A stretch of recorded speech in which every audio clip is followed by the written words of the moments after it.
Peter Sina, shifty work into the box. And the cross, it's in! Oh, it's Leroux! It's a dream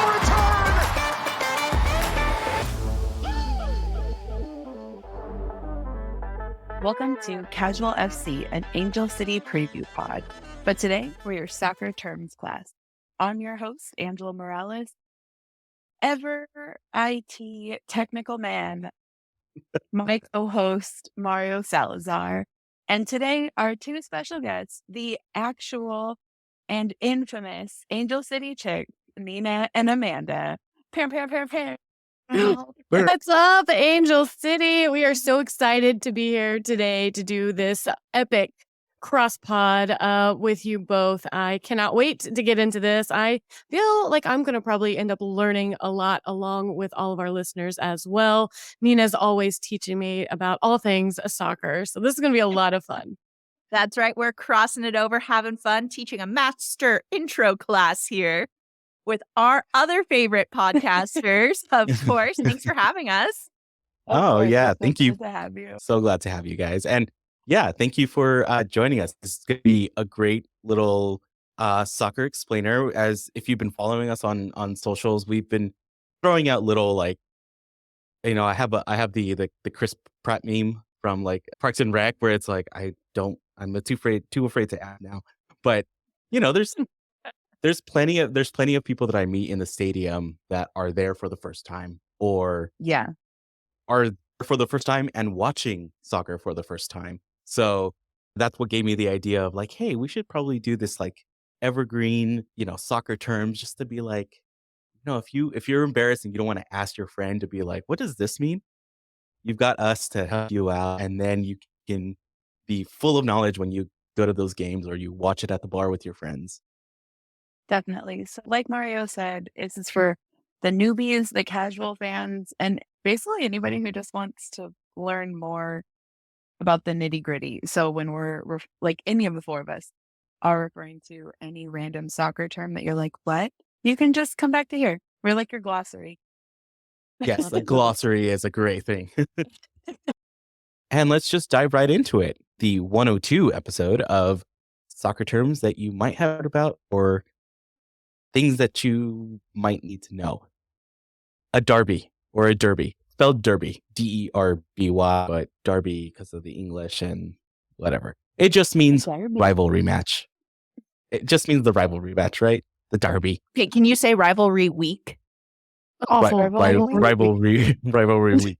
No. Rivalry week. No, everybody right now listening in broadcasting. Rivalry week as fast as you can. It's almost impossible.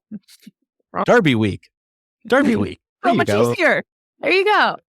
So yeah, a derby is a rivalry match. And we kind of have a built-in one with the San Diego Wave, the Angel City, like LA versus ST.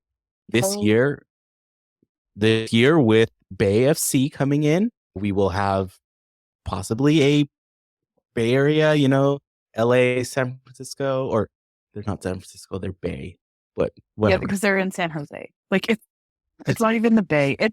They need to rethink this, but it's a little late. I love shade. I'm living for the shade. I mean, yeah. Although, I mean, I've been a proponent now that we have 3 teams in California. There needs to be like a California Cup, like just like just California between 3 Classic, teams. California Cup. Like, is that what it feels like? That's what the Coachella Invitational is, but it needs a better name, and it needs to be a tournament. Like, I need a winner. Yeah. No, I just want to go like by points in the season. Which one of the 3 teams wins the San Andreas Cup? This. Ooh, I'm in. Love it. Yeah. Let's get everybody else in. And if you have an idea for a name, ACFC on the line. Okay, and if somebody's joining us and they don't live in California, San Andreas, what? Why that? Like earthquakes. It's the big giant thing that's gonna put LA as an island out in the Pacific Ocean. In any disaster movie you see. Yeah. Oh my God, now I know what I'm doing this afternoon. Oh my goodness. Yes, disaster movies. Okay, and a question for the group. Who else do you see as a rival? Portland? Savannah With a McCaskill. sneaky. Yeah, Savannah McCaskill herself. Just her personally right now, I think. I don't know. Yeah, We loved you so much and you hurt us. Man, did you see that TikTok? I don't know. yeah. Where she's Her running the wrong way. They're running the wrong way down the you're beach. running back here. You're running north, my friend. Yeah. That's not how this goes. Yeah. I don't know. Sorry, my bad. I always Yeah. see Gotham as a rival, and especially now with like all their new signings and winning last year. But before that, even because we took so many players and staff from Gotham, I always kind of considered them a rival in that sense. Yeah. Like Gotham in that same sense for me, but we also like absorbed so many players who played in Orlando, but there's no real like Orlando is still trying to figure out what to do with themselves. Yeah. Like in general. They're just it's frustrating. But Mario has a note here, like Portland ? Because of the back heel. Bella, it's just Bella. That's the rivalry. It's just Bella. because It's just the Bella- rivalry but I against think- Bella. yeah. I think it got kind of squashed in the 5-1 because girl got robbed. Yeah. Rocked. Loved And it. I loved it. So watch out, Savannah. We're going to rock you too. Yeah. That'll be interesting. But show. Oh, all right, guys. Would you like me to move on to some, I don't know, some more, maybe a little more difficult, some Yeah. play tactics? Let's play vocab with Yeah. Yay! All right, so we're gonna go. I'm pretty good at the vocab, so we're good. Nina's the one that trips over her words most of the time. So, all right. All right. In this little segment of this pod, we're going to talk a little bit about styles of play, some more specific ones. I mean, we could talk for days about how to play this game in the different ways, but some fun terms we're going to get into, I'm going to start with, is a counterattack. Now, a counterattack is something that you're going to see. It's very quick. It's an attacking play who most of the time is by a team that was just on the defensive side of things. So you see a team that's got all this space, in front of them or driving the ball up, and you're going to see the defense kind of tightly packed who's not really allowing much to happen outside of that 18-yard box. And their goal in this on a counterattack is to really dispossess that offense and have a quick sprint run kind of play down to the other end. This is going to be happening whenever you see a really fast, aggressive team that is able to kind of grab the ball and sprint towards goal. And usually they're going to hopefully have more numbers on there. So you're going to see this a lot, unfortunately, with teams that maybe think the other team is better than them. That's going to be their style of play in that sense so that they can have an advantage. If tactically they don't think they're as good, but they think they're fast and they think that defensively they can pressure them a lot, you're going to see them play a counterattack. A counterattack can also be when a team maybe gets a corner kick and they're able to move the ball out of the box. And then all of a sudden they are on the offensive to the other side, quick sprint down on that end of the goal. Now, it's a lot of fun to watch teams that play this way. I do enjoy that. I think we've seen teams like LAFC. We've seen them play a lot as a counterattacking type of team, giving a lot of space in front of them, letting them possess the ball, letting them see what they're going to do with the ball. And then in that instance, they attack, able to get that out, and their fast guys go down to the other end and play like that. I can't say that ACFC is I haven't seen them play a lot of counterattacking ball. I don't know, maybe depending on the teams we play. You have anything you want to add to that, Nina, since you're like the tactician on this? Do you like seeing the counterattack type of play? I do, but I'm also a very defensive-minded person. I enjoy a good defense. I love Italian soccer. Defense. And when you see things like that, when you have and you know your defense is stronger than theirs, and you are going to be trying to catch them off guard, you're basically luring them into your web. There's something very attractive and sinister in a counterattack where you're like, yes, come closer, come closer. oh, the goal's open. Now it's not. I just love this. I love a good counterattack. But you talked about the TST tournament on the last pod, and a lot of times when you see those smaller sided games, as you delve deeper into the soccer world and we lure you in with all of our knowledge, you're going to see smaller sided games rely heavily on the counterattack when they can, on indoor soccer, which Amanda's very familiar with, you can play that ball up very quickly and get it into the opponent's half. So you're relying on your team's speed and your team's ability to catch their defense off guard. Yep, absolutely. All right, let's move on to another type of play called playing from the back. So what does playing from the back in soccer mean? Well, basically, this is when they are going to pass the ball out from the goalkeeper to defenders and kind of inch the ball along. They're not going to kick it long. They're not going to try to get it into that attacking third quickly. They are going to try and entice the opposing team to come and press them. They're going to try to draw that defensive side closer to them just to kind of open up that space behind them and then, hopefully get a lot closer to the goal that way. So a lot of fun play whenever you can see a team that tactically can play successfully from the back, that can connect those passes. You've got a lot of good defense back there that are good with their feet. And it's a lot of fun. I enjoy it.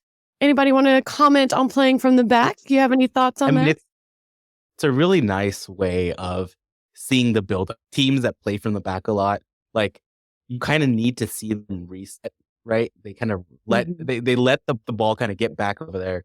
Then they kind of slow the play down because they want to reset. They want to control what's happening. And then they start moving it up, with the intent of like, we will control this ball all the way to the end. So it's very kind of, in my head, it's very methodical.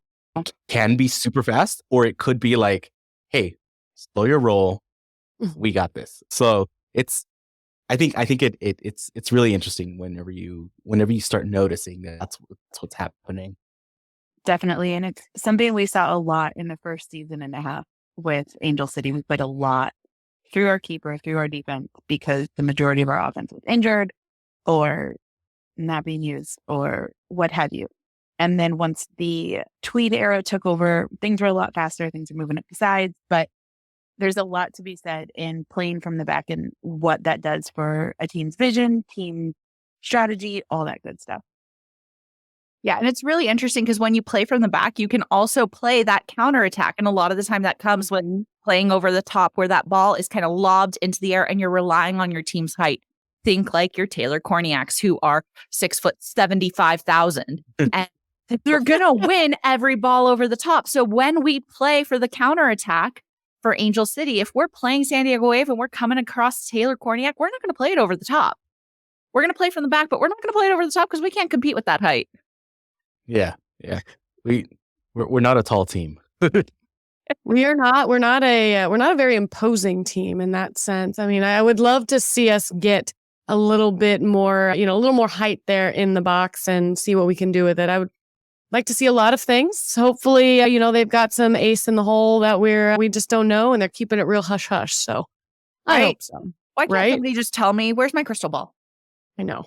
One thing that we do a lot is when we play, we do a lot of, we play as like a switch kind of team where we're going to move the ball from one side to the other. We're going to go right to left when we're going down the pitch. So you're going to draw everybody over to the right side. And then all of a sudden we're going to be able to get that ball over to that left side where we've opened up a little bit more space for somebody, especially somebody who's quick. You look at someone like Claire Emsley, who's, going to come quick down that side, or who else would run real fast down? Alyssa. Alyssa. There you go. Alyssa. Spencer. Yes. And so we, coming up the side. We see her a lot of times on that, on those sides. She's so fast. So draw that team over onto that one side, see her open up some space, get that ball to the right, and everybody's going to have to switch, but no one's going to catch her because she's just so fast. And, that can be a great style of play for us to utilize when we don't have that height, that we can't just like play it into the box and rely on that. Now, my favorite of all these tactics is, of course, this next one, parking the bus. Yes, defense. Who doesn't love to see them do, basically a Red Rover line down there? Like, come on over. We're here. Bring it to us. Like, certainly not an attacking style of play. It is a play where you just want to avoid the other team scoring into your goal.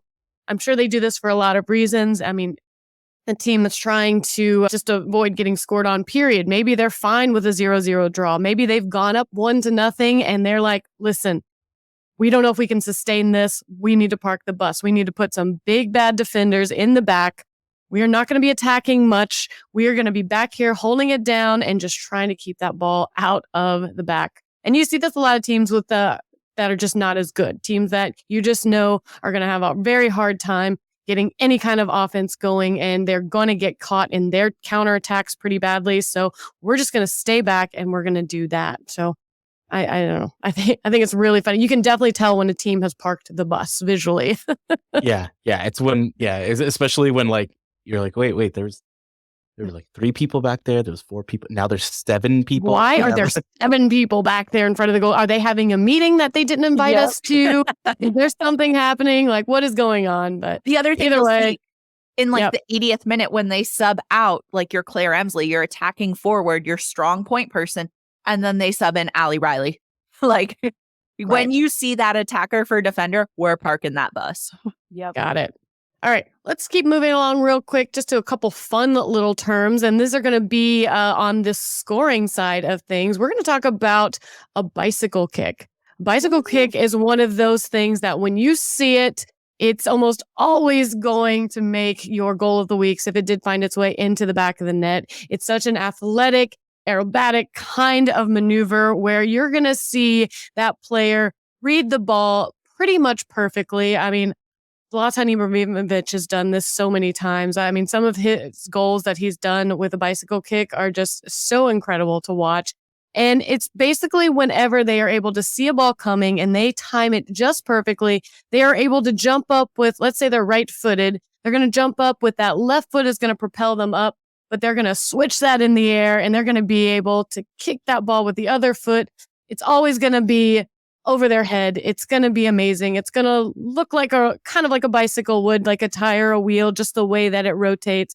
And it's beautiful. And if you try it at home, you will end up in the hospital. Please do not try this at home. A bicycle kick is not something that it's going to end well for you if you do not have any kind of acrobatic mat on the floor. But you are not when you see it, when you see it, you're not Sid LaRue.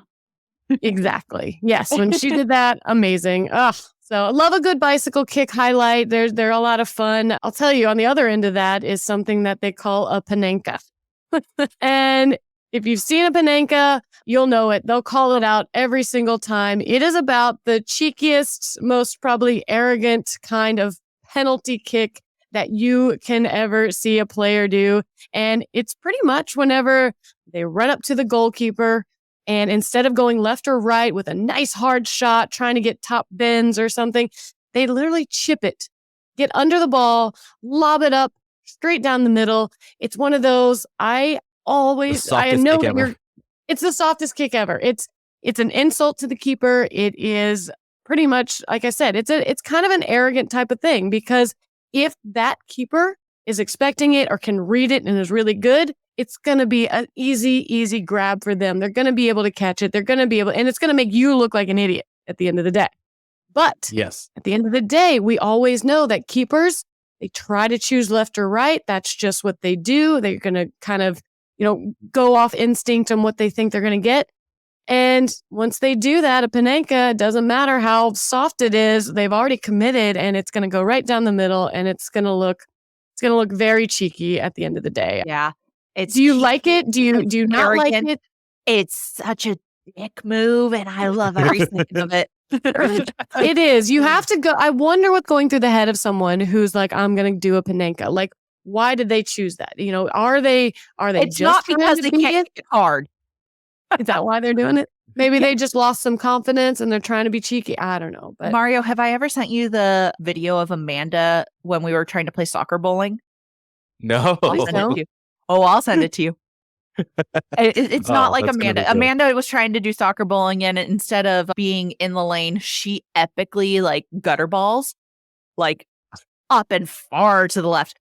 I'm a volleyball player. I'm so sorry. I play volleyball. I play with my hands. Up there with my feet. Anyways, those are some fun terms for you guys to all get familiar with. You'll hear them on broadcast and you'll see them when they talk about highlights. So it's kind of fun to know what those mean. Those two specifically are like highlight reel stuff. Like if you got the panenka, the thing is the panenka will give you the highlight reel either way it turns out. Right. Highlight because, wow, that was a dumb move. You should have just crushed it because no one's going to criticize, I think, a PK taker if they crush a ball, but the keeper just gets a great save. At the end of the day, it's, we know it's a game of chance. But when you do a Panenka and if you get saved, then you're like, wow, you should have just went for it. But you make it, then you're like, oh, cheeky. I know. But you I love probably when you're can't do that a cocky lot. and you back it up. When you're cocky and you like, yeah, Hannah scored. Like, I don't know. For those who've been following soccer for a while, Mario Balotelli, like, just not a very nice human in terms of soccer playing. And probably one of the words that Mario's going to go into in a second, a little bit of that Shithousery. The Shithousery, which is my favorite one. And we'll get to that one at the end. Love it.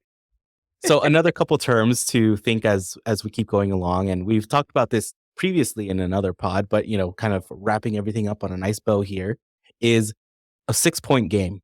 It's something that there's you'll only hear. 3 points. How do you get what? Have some math for us. There's only 3 points, but because of the fact that we can tie in soccer, the points table can start getting very tight, right? There could be teams that are tied on points in the kind of rankings. You could have teams that are only a point or so away. And so a 6-point game happens when the two teams that are playing are really, really close in points or they're tied in points.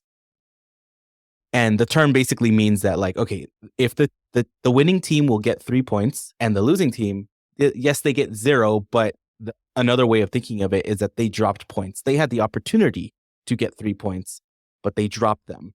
So yes, the winning team only got 3 points, but they have widened the gap essentially by 6. Yes, they move up by 3, but that's one less game that the opponent had to gain those 3 points. So essentially they've lost 6 points, and it kind of helps widen the gap when things start getting really close. And you'll hear this a lot more towards the end of a season rather than the beginning. At the beginning, it's wide open. You play it's wide open. You play every team twice, one home, one away. And towards the end of the season, everything gets so close that it's, when it comes down to crunch time and every point counts, as we kind of stressed out the first 2 seasons where we might have made the playoffs. We maybe weren't going to make the playoffs. We didn't know till the final game if we made the playoffs. So all these points, very important. And then a couple of terms that you'll hear for player-specific ones are a brace and a hat trick. So a brace is when a player gets 2 points in a single match. So Nina out there balling, scores twice. The score is 2-0. Nina got a brace. So there you go. Hey, go Nina. Go Nina. Go Nina. I knew you could do it. I love this imaginary world. And then a hat trick is when one player gets 3 points. So Panda out there running, she scores all 3. Boom, hat trick. Now there is a little like zhuzh to the term where if you get the perfect hat trick, actually means you scored with your left, you scored with your right, and you scored with your head. So you kind of got the royal flush of a hat trick on that one. So good. I didn't even know it. Both of you just dominate. He obviously didn't see the video I mentioned earlier. You know where hat trick came from? I don't. Would you like to know? I would love to know. Would you like to know? Yes. So it actually came from cricket. So when one of the bowlers would take 3 of the wickets from 3 consecutive balls, the club would give the bowler a hat to celebrate his achievement. That's why it's called a hat trick. So it actually originated from cricket, which I thought was really cool. I love that. Talk about your long matches. That actually, as a bonus one, that's actually why when a player plays for their national team, it's called a cap. Is because they used to get hats. Yeah. Like when you got selected for your national team and you got to play for your team, you got a hat. So I wish we still did that. I really do, because honestly, I would buy one on eBay. So when are we starting our Cricket 101 pod? When does I learn anything about cricket? Well, it's called cricket because you crack the wicket. Cricket. What's the wicket? The Because wicket it's is the bat? stick that they're trying to hit with the ball. They have to try to crack it, but they have bats that they can bat the ball away. They can't crack the wicket if they bat the ball away. All of Sorry, your we were terms in are rhyming, Australia. and I'm just I know. Listen, I think I should do a Cricket 101 pod. Just so as you long guys as all you know. rhyme the entire thing. Cricket, wicket, hat, hat. Let's go. Sorry. Cat does not rhyme with cap. Moving Hey, neither- on. Sorry, I just thought that was fun information that everybody should like to, have in like their little, pod of useless information when they're hanging out with their friends. They can be like, "Oh, by the way." Yeah. Now And you'll next know. time you're on Jeopardy, I mean, the last time didn't go so well, so I get it. Anyways, I Okay, think so moving on. We've got, you might have heard or you might hear someone getting megged or getting a nutmeg. It's not referring to that's the you with actual Megan nutmeg. Reed, right? You're getting megged. It's Megan Reed. You're No. getting megged.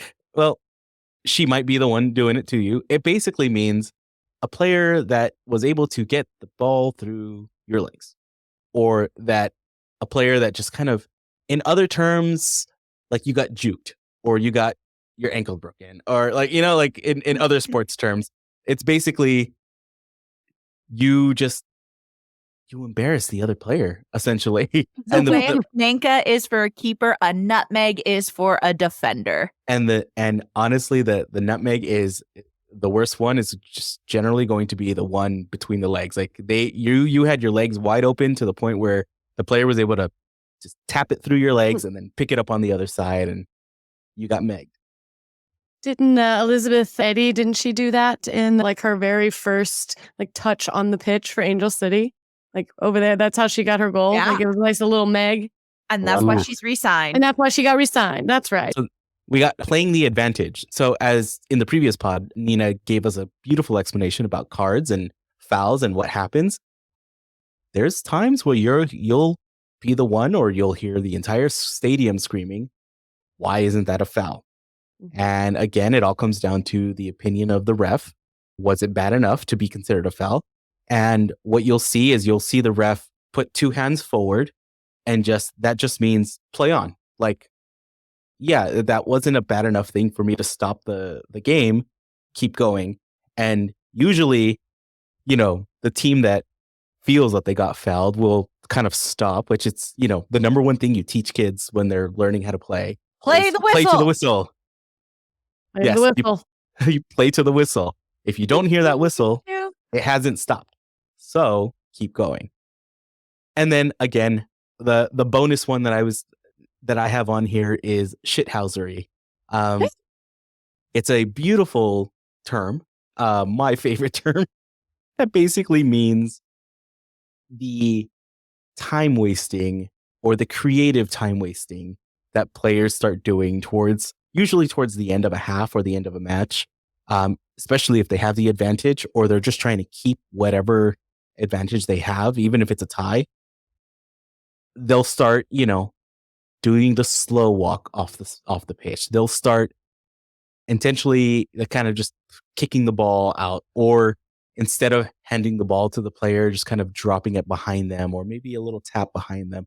Just ways to kind of get under the skin of the opponents. So, but it's one of my favorite terms. I love hearing it. It always makes me giggle. I love when we do it. Would you, well, I don't know if it's shithousery, but recently, I'd say in the last several Angel City games, we saw them doing something where they would kick the ball over to the corner and just play with it in the corner.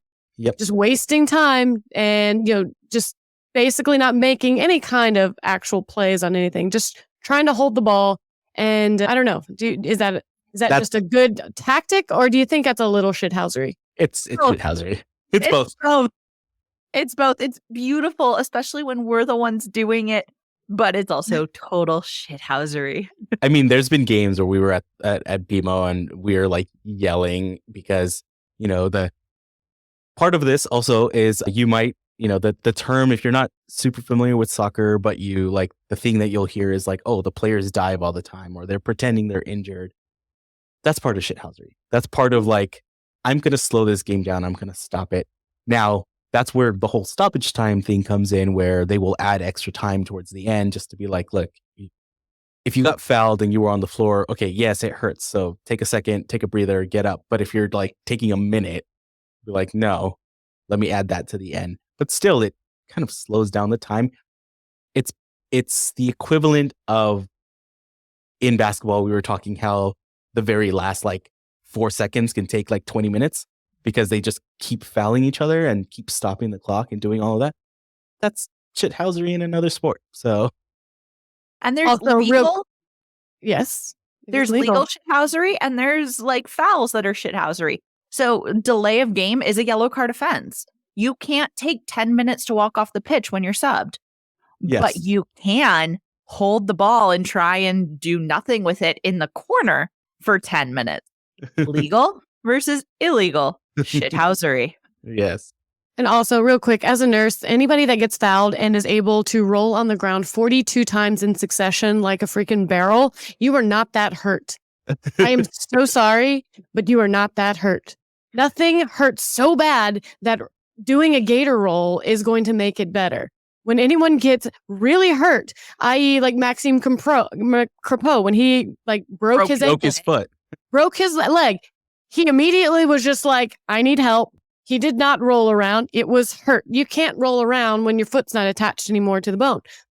So that just drives me crazy to see them do that, because I'm like, that is just letting me know that you are actually not hurt. Let's just be real here. If you would like stop, hold it, and not move, I might actually take it a little more seriously. But the barrel roll, the gator rolling, you can't. Come on. That's one of the things I love about women's soccer is no, they don't do that. Women No. take their punches and they're like, yeah, that freaking hurt. And then they get up. We don't like over dramatize injuries as much. right. Yeah, I they think don't we do like that. a professional soccer player. They don't do that.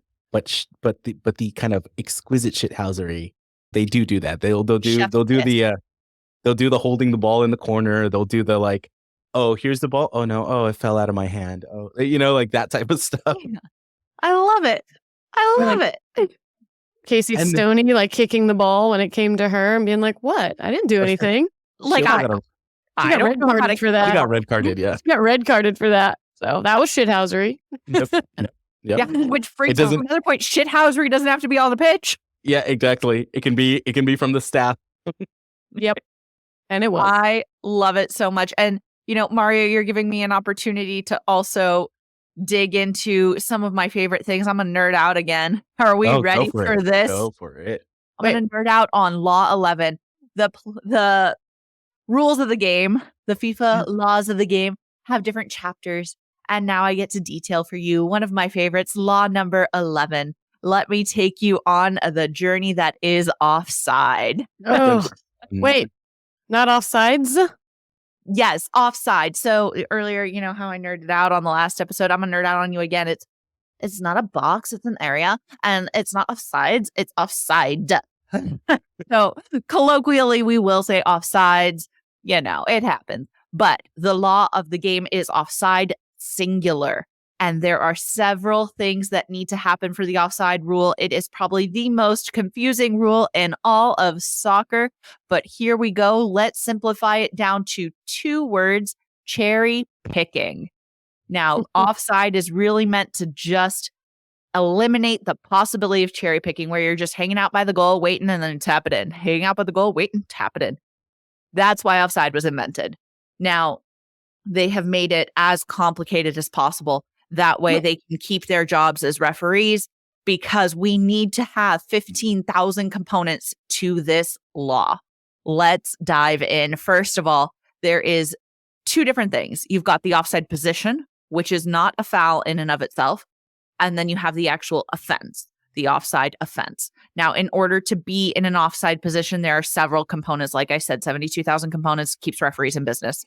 A player is considered to be in an offside position if they are, first of all, in the opponent's half of the field. You cannot be in your own defending half. That's that big giant line that divides the field in half. So you're in the opponent's half of the field. And now you are nearer to the opponent's goal line than the ball, and the second to last opponent. And I say opponent because it's not defenders.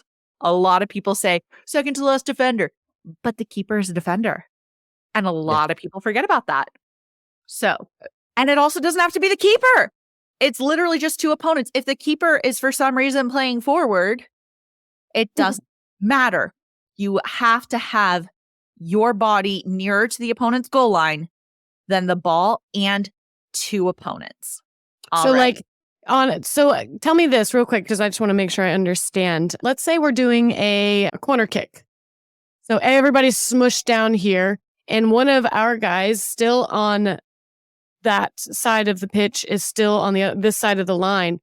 If he's in front of everybody, it doesn't matter, right? Doesn't matter, because he's not in the opponent's half of the field. And that's why a lot of the time when we're doing something like a counterattack, we will position our player to stand just in our half, because they're not considered offside or in an offside position until they are in the opponent's half of the field.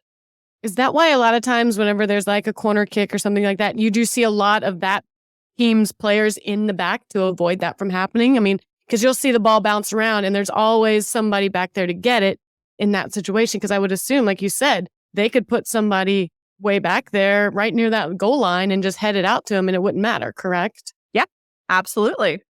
Okay. All right. So I also have another question about offsides if you're moving forward. Do you want to go one more time? No, I want to add something to offside. I have a question for you both. Go for it. I don't know if you guys have heard, and I don't know if it'll ever happen, but it's always a good topic of discussion. So Arsene Wenger, he obviously proposed that we go to the Wenger offside law of offside. And do you know what that is? I have not heard of it. No. So the Wenger offside law is this. So you know how somebody can be offside if their baby toe is in front of the defender. Doesn't matter. Every other part of their body could mesh up, but there's one little part that's sticking out. That would be offside. Really advantageous, in my opinion. Not very. Sometimes it can be, but yes. Absolutely not. I accept your premise. The Arsene Wenger law of offside would be if any part of the defender and the offense, the forward are overlapping, or whoever it is, are overlapping. If any part are overlapping, it's not offside. Like they are still... disagree wholeheartedly. So the offside rule would mean there has to be a visual separation between the two bodies for it to be considered offside. Disagree wholeheartedly. You got two people running along and, they kick the ball and this is fine, this is fine, this is fine. And then all of a sudden it's not fine because, he's in front. Oh, let's talk physics. So if we have a car race and we're doing that little slanted, why is the other guy faster, in my opinion? That's what I say. We're going to start our Hot Wheels at the top. If my Hot Wheel is in motion and your Hot Wheel has to gain momentum, or your Hot Wheel has to shift direction, my Hot Wheel is going to outrace yours 99% of the time. 99.99999% of the time. No, this is dumb. No. I kind of agree with the Arsene Wenger rule. But I will say, again, the offside rule has 17 billion caveats to it, which is annoying.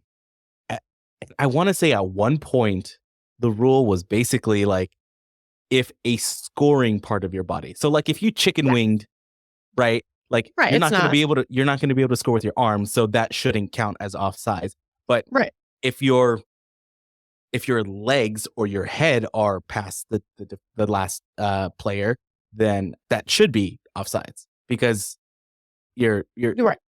You can possibly score with one of those appendages. Okay, yeah.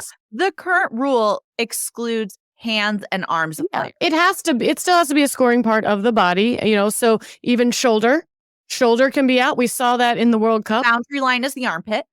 The armpit, elbows, and anything else. But they say this because they're this is just going to force defenders to step up their game to be able to compete with them and not allow them to be outrun like that. So what it's going to do is set up for more trick plays that are going to woo and awe people. And it doesn't. But it's going to be by a fraction of a margin. I mean, you're not talking about them being able to cherry pick. You got to be on it though. You got to think. I honestly don't think that a shoulder And that should be that still requires a lot of skill to get that goal in the back of the net, and to call it back because you were here and not here. It's not advantageous. Someone breathes and they're offside and then they know. I don't know. I think it's a little, I think the current rule is just too restrictive. I kind of like it. I would love to see if this would actually make it more exciting and higher scoring too. So I propose an amendment to your proposed amendment. Not mine. It was Arsene Wenger. Ask him about it. I think it's different. If both players are leaning forward and you happen to be leaning slightly more forward, our momentum is going in the same direction. I think the initial offside rule was a way to counteract the fact that my momentum can be going forward while yours is going the other way. And that's creating a gap. It was back when we didn't have VAR, which we still haven't delved into completely. And now you're seeing things that are by that fraction of an inch. And that's why I think people are getting more upset about this. Offside back in the day was in the referee's opinion. And it had to do with that AR, that assistant referee who was standing on the line. And their sole job in their positioning is to be in line with the second to last defender. So when you watch that AR, that sideline person, they're supposed to be trekking up and down along their sideline. And they're supposed to be in the same exact line as that second to last person, which is usually a center back. But nowadays, now that we're tracking these things and looking at the video, you are getting more calls that are that fraction of an inch. Back in the day, that wasn't the thing. It was, you had to be way over here because it's one person looking straight ahead. It had to be pretty obvious. Let's be honest. Now, again, like I say, we get goals called back because of somebody, never skipped shoulder day and the other person did. And it's it's just I don't know. I guess it's frustrating. And I think in a sport where people are already criticizing it for being low scoring and now having more of a reason to take away goals, I don't know. I feel like if we want to try, I don't know. It's interesting. That's why I brought it up. I do like the fact that it would be higher scoring and it would allow for more trick plays and more set piece opportunities that revolve around coordinating and orchestrating a certain type of play. Defense got to be more well aware, and they've got to adapt, and they've got to be up to that level of speed of that, that forward as well. So I don't know. I'm totally devil's advocate in this situation. But if Arsene Wenger, Arsene Wenger is one of the most successful managers, in football history. He knows what he's talking about. He wouldn't propose it if he didn't have a good reason. He's not just some schmuck out there on Twitter who's just like, why don't we do it like this? So that's all I'm saying. I will say there's an important part of this offside rule that Nina hasn't addressed just yet, but it's the point of contact for the ball. Yeah, that really defines all of this. Yeah, sure. And I mean, we've hinted at this, but you're right. Let's talk about the actual offense. So we've talked about the positioning. In order to be called offside, you have to be in an offside position. Now, the second part is when that ball is played or touched by a teammate. So the moment the offside position is judged is exactly when that ball is played by a teammate. And you're considered to be in an offside offense if you are interfering with play by touching the ball, touching a teammate, blocking a ball, anything that you're doing to affect the game. So if you are not necessarily even touching the ball, but just being in the right position, you can be considered offside. If you are drawing players to you, you are offside. So first you get the position, then you get the offense. And the moment it is judged is the moment that ball is kicked by your teammate. So as soon as that ball leaves the foot and there's clear separation, then all bets are off. Right? That's it. That moment, that snapshot in time. And that's where things like VAR come in because they're looking for that snapshot. Now, there are certain times where there is no offense. An offside cannot occur. You ready for these three? Oh, boy. You can never have an offside on a goal kick. You can never have an offside on a throw-in, and you can never have an offside on a corner kick. But on a corner kick, it can rapidly develop. So think of a corner kick. The ball's already on the line. There's no way for you to be in front of the ball. But if the ball gets played in and then you're in an offside position, that moment the ball is kicked by the second player, now you're offside. Love it. I never actually thought about it that way. Yes.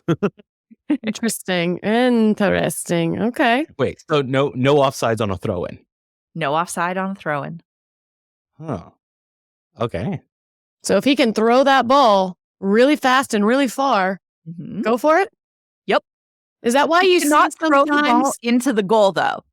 If you Right. throw the ball into the goal, it's a goal kick, as long as it's not touched by anyone else. But if you throw in the ball and you happen to have like superior arm strength, like you never miss shoulder day, as you said, but the keeper gets a hand to it because they think like, oh, I gotta save it. That can be a goal. He touched it. Yeah. That's okay. He didn't technically throw it in. It got mildly deflected in. Is that why it's advantageous sometimes to see these guys who do these like crazy run up and like flips to throw it? Momentum. Huh? Yeah. Momentum. It's all about momentum. Because think about it. Like a throw-in is not a ball in play until it's kicked or touched by another player. If you throw the ball in and it just sits on the grass, the game hasn't really restarted until it's kicked by somebody or touched by somebody. So the Oh. ball isn't in play while it's in the air, essentially. No, it's not in play until somebody else has touched it. So if they head it, then there we go. There you go. Got it. You know what See, I we're love? all learning stuff. You know what I love, Nina, is a beautifully timed run on a forward where they're literally behind the defender and then they run and they make it so perfect that as soon as that ball is kicked, they are for a split second in line with that defender. But they've got so much, as you said, momentum that they're not going to catch them. They're not offside because they knew exactly what they were doing. And I mean, that's okay. Am I right? You are right. And, you know, if it's you and I'm going to need all the momentum I can to be able to beat you. Not today. Today, if you were to try to race me, I don't know that I would do well, but. Oh, we're going out later, so bring it on. Oh, I'm going to need. Wait, isn't that how Amanda got injured the first time? How it always happens. This is this is what me and Nina do. This is our shithousery. This is our shit. Our version of shithousery is right here. Oh my goodness. We've talked a lot of fun stuff today. Do you guys have time for a little trivia? Oh, yeah. Ooh, Would you like some? Yeah, let's do it. Yeah. All right. We'll start easy and we'll just do a few, just to, just kind of round this out or whatever. Yeah. And if you're listening, play along, right? Like, yes. Yeah, if you're listening, play along. I'm trying to think of one I don't know how if wouldn't work because if you're playing the game, you're obviously listening. Right. Weirdly. Let's see. We'll do some easy I answer ones. questions in my head. Does anybody know? Wow, they changed it, I guess. I don't know. I don't want to ask you this one because I guess it has changed, so don't worry. Do you know how many official FIFA rules there are? 14. Do you have an answer? No, I'm going to go 13. There's more than 13. It might be 17. 17 is correct, Nina. Congrats. That's right. Only 17. The official FIFA rules were established in 1938 and have since then only undergone minor changes. Obviously, they're looking to, see if they can revamp those or whatever. And They would tweak them, but yeah. We'll see. So, Nina, you might be advantageous in some of this, but you guys just let me know what you think. So, team one, whoever that is awarded a corner kick. The player shoots the ball from the corner. It does not touch any other player. It goes right into the net. How do you restart the game? Kickoff. Let's go. You did not even miss a beat. The kicker can score from the corner without any other player touching it. It's hard to do, not against the rules, and it is called, an Olympico, am I correct? Yes, Yep. an Olympico, yeah. It is called an Olympico. And tell everybody, Nina, why you just said you couldn't throw the ball in, but you can kick it in. Because it's football. Love that. All right. So as you were saying that one, I was like, okay, I'm trying to picture it in my head. I also can't picture things in my head, so I'm just trying to logic it out. And I was like, wait, this sounds familiar. No, I don't got it. And then as soon as we were done with yes, that's possible, I was like, oh yeah, Olympico. There you go. Do you guys know the circumference of the ball, what it should not be greater than? Oh my God, I used to. Is it 32? I need that in centimeters. circumference of the ball. It can be between a small range. So in balls are centimeters. different sizes, but we're talking about like the standard NWSL MLS ball. FIFA, whatever FIFA laws are. In centimeters. I'm going to say, How big is a centimeter? I don't know. I'm going to say 52 centimeters. It's I think 2.5 you're right. centimeters per inch. So think about what you're thinking, and like No, double I think and you're add. right. I think Mario got it. What did I say? I said 52? 52 centimeters. That's what I was going to guess. The ball should be of a circumference of no more than 70, but no less than 68 centimeters. Well, we're playing kids games, so. All right. So this one's going to be, again, another scenario. So you got to think about it. So again, Nina, simmer down. All right. So the referee starts play with a dropped ball. Now, Claire Emsley, playing for Angel City, kicks the ball before it touches the ground. It goes off of her opponent into her own goal. Nope. Her opponent, the Wave, starts celebrating. What action should the referee take? Redo the drop ball. Not going to count. Is that correct? Nope. Not going to count. Nope. Not going That to is count. correct. Wave off the goal and restart because why again, Nina? The reset hasn't actually occurred. The ball is only in play after it hits the ground. And also, if the ball rolls out of play before it's touched, the drop is taken again as well. So you are correct, Nina, with your laws of the game. And let's see if there's any other fun one. You all know these. These are all too easy. Oh, do you know this? To replace a player with a substitute, how many conditions must be observed? There are conditions that must be observed before a player can enter the game. Okay, Mario, let's think about this. Okay, wait. Let's talk this through. Yes. We you know can the do this game as has a to be team. stopped. We know play has to be stopped. That's one. Play has to be stopped. Yes. You have to have, you get a certain amount of Opportunity. subs in. That's true. There are sub windows because, you can sub 5, but you can only use 3 windows. So is that 3? That's 3. Yeah, I'm going to go 3 for that. And then they have to be in uniform and stuff. Does that count for anything? Like the referee has to allow it? Yeah. That would be a 4th condition. They have to be an eligible player. I don't know if that counts as a thing. They have to be on the 18, right? So that Yeah. has to be they can't just be like, hey, you from the locker room, come back out. And the player cannot have. I can't think of anything else. Are we going to stick with 5? It's either Let's 5 go or with 4. It can't be more than 5. Go 5. We're going to go 5. I love listening to you guys go through this. And I'm just reading this and it's just so specific. So, All right. all right. So there are actually 7 conditions to replace a player with a substitute. So I'm going to read these. So if you are going to substitute, the first thing you must do is the referee must be notified when any proposed substitution is made. They have to be notified. Now, second, the substitute can only enter the field of play after the player being replaced has left after receiving a signal from the referees. So that has to happen. Which, Now, pause on that. Entering or exiting the match without referee's permission is a yellow card offense. Thank you. Goodbye. All right. Third, the substitute only enters the field of play at the halfway line and during a stoppage in the match. Okay. Fourth, the substitution is completed when a substitute enters the field of play. Then, from that moment, the substitute becomes a player and the player has been replaced, becomes a substituted player. And then next, the substituted player takes no further part in the match. And last, all substitutes are subject to the authority and jurisdiction of the referee, whether called upon to play or not. That is the last condition. So my God. they have to say they can do it. I like Mario's and mine better. Yeah. I feel like think you could have mushed a couple of those together. So 5 seems what I'm going to say. reasonable. I'm going to say a couple of those were they were inherently put together as one role. Yeah. I think they really spreaded that one out a little bit, but all right, one more. And this will be interesting. What statement describes a proper throw-in? Oh. Statement? Okay. Yes. I want Nina go. I'm making the statement, or are you giving? Is it multiple choice? No, it's the statement. So you have to tell me. There is a statement. What are the conditions? Okay. You have to have 2 feet touching the ground. You have to have a forward motion starting from behind the head. What else? One more thing. 2 hands. 2 hands Got it. touching the ball. Both hands must be on the ball behind the head, and both feet must be on the ground. The most common problem with a throw-in is a foot in the air.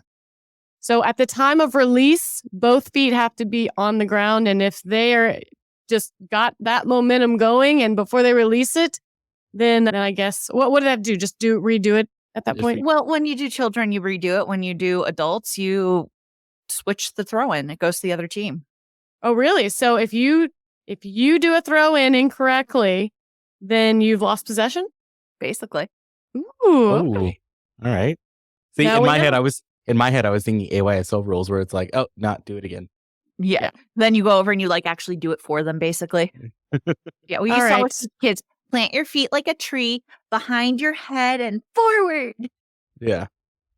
Oh, Nina, teach me how to play. All right. That's all the questions I have. I don't want to inundate you with all of it. Just thought I would just kind of see how you guys were learning along the way. But that was fun.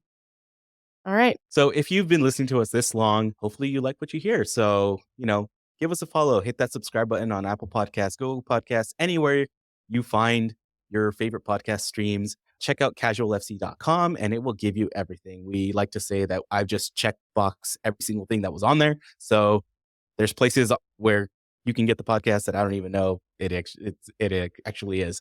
Follow us on our socials on Instagram, Twitter, Threads, TikTok at CasualFCPod. And also follow the Angel City Chicks. That's right. At Angel City Chicks on all those platforms as well, primarily Instagram. Find us on YouTube, Apple Podcasts, or wherever you subscribe. Angel City Chicks, also angelcitychicks.com.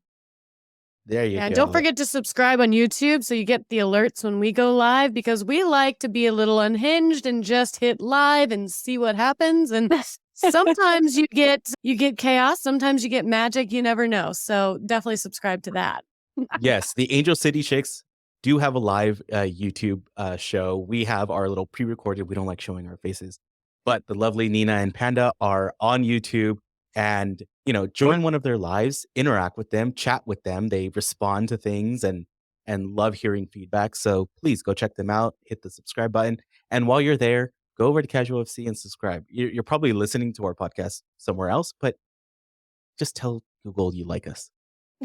Do me a favor and tell a friend about the pod. Tell a friend about each one of these pods. It brings good luck to the team, and we will push that good luck onto 2024 and make sure we try to conquer Gotham FC or US Women's National Team FC. And also, if you feel so inclined, help support the pod by buying us a coffee. Check out our link on our socials or buymeacoffee.com/casualfcpod. By buying me a coffee, it's basically, it's like a Patreon, but we don't have enough content for your Patreon. So just buy us a coffee. Or check out shop.casualfc.com for merch, because we have stupid ideas that come up all the time. Amazing ideas. Is there a buymeawine.com/Angel City Chicks out there? No, but now You can make it. Yeah. Oh, Nina. Sorry, I'm sleeping on this apparently. She's already on it, guys. Don't worry. Typing. So with all of that, thank you and catch you on the next pod, everyone. Bye. Bye.